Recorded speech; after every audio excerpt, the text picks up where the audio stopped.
Hello, good morning friends. আজ একটা জিনিস শেয়ার করব তোমাদের সাথে। অ্যাকচুয়ালি আমাদের ফেসবুকে যে রিকমেন্ডেশন যে অপশানটা আছে ওটা হঠাৎ সকালবেলা উঠে দেখি ওটা বন্ধ করে দিয়েছে, যে ইস্যু দেখাচ্ছে। ওটা রিজন হচ্ছে, আমি যে ভিতরে গিয়ে দেখলাম যে আমার যে পুরোনো ভিডিওগুলো ছিল, যেগুলো মানে আমার প্রফেশনাল মোড অন করার আগে, মানে আমি তো রিসেন্টলি প্রফেশনাল মোড অন করেছি, 2 মাস হয়েছে হয়তো, মে জুন জুলাই 3 মাস হয়েছে, 3 মাস।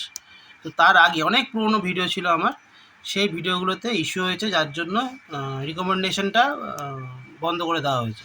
মানে ফেসবুক আমার ভিডিও, ফটো, পোস্ট কোনো নতুন কারো কাছে রিকমেন্ড করবে না।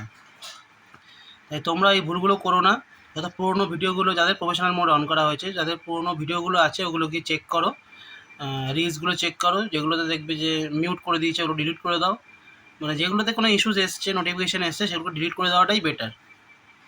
নাহলে তোমাদের এরকম রেকমেন্ডেশনের ইস্যু আসবে। আর এরকম ইস্যু আসলে আর তোমার এটাকে, প্রোফাইলটাকে আর রিকমেন্ড করবে না ফেসবুক। তাহলে তুমি আর তোমার ফলোয়ার্সও বাড়বে না বা ভিউজও হবে না, যার কারণে প্রবলেম হতে পারে। তো তোমরা সবাই সাপোর্ট করো। তো ফ্রেন্ডরা যারা আছো, ফলোয়ার্সরা যারা আছে, যারা আমাকে চেনো, যারা আমার ভিডিও দেখো, তারা সাপোর্ট করো, তাহলেই আমার এটা গ্রো হবে। ওকে, থ্যাংক ইউ। আবার নতুন কিছু আপডেট নিয়ে তোমাদের কাছে আসবো পরে। বাই।